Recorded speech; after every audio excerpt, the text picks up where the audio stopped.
what are some tips or tricks that I can utilize to get straight to the people that I actually want to talk to? You mentioned quiz, test. How can we do this?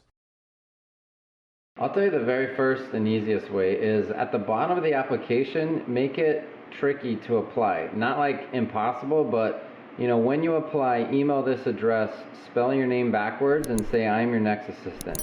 That alone will weed out at least half of the people.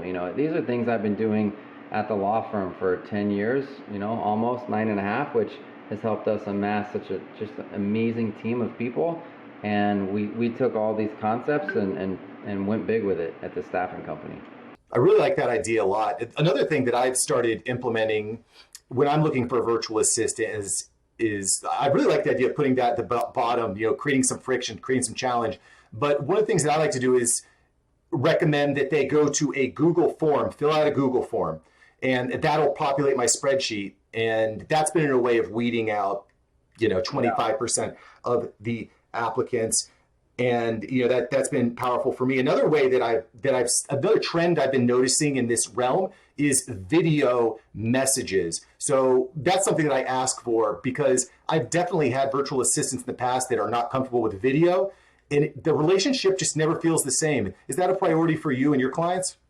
Yeah, so everyone that applies, when they get to a certain part of the stage, they have to submit a 90-second video to us, and then when we do the first interview with them, we record it.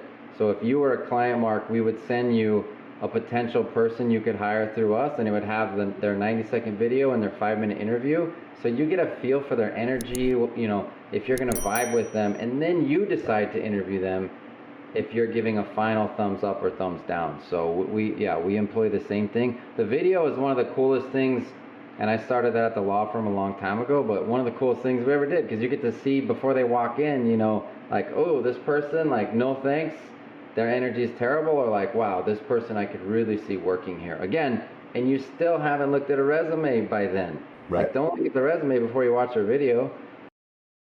Yeah, no, I couldn't agree more. Like, the resume is like the last thing that you should be looking at when bringing someone on board, right? Not the first. Yeah. Although I would have put this out there as well, Brett, because one of the biggest challenges that I've had in bringing on new team members to Mark Savant Media is bringing on team members that are great at writing copy. Has that been a challenge for you in linking up these VAs with law firms and CPAs and so on and so forth?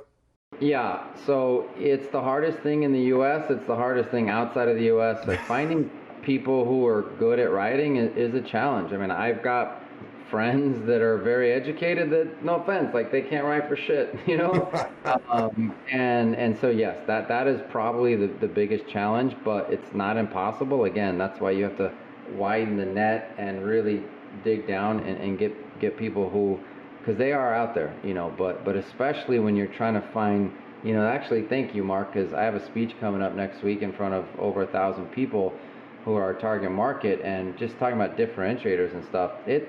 The reason it took you 6 months is, I mean, you're going on like these Fivers and the other, and you're trying to like hire people directly, and it's hard to find people who can write, and you don't know unless you test them, if they had someone else write a cover letter for you.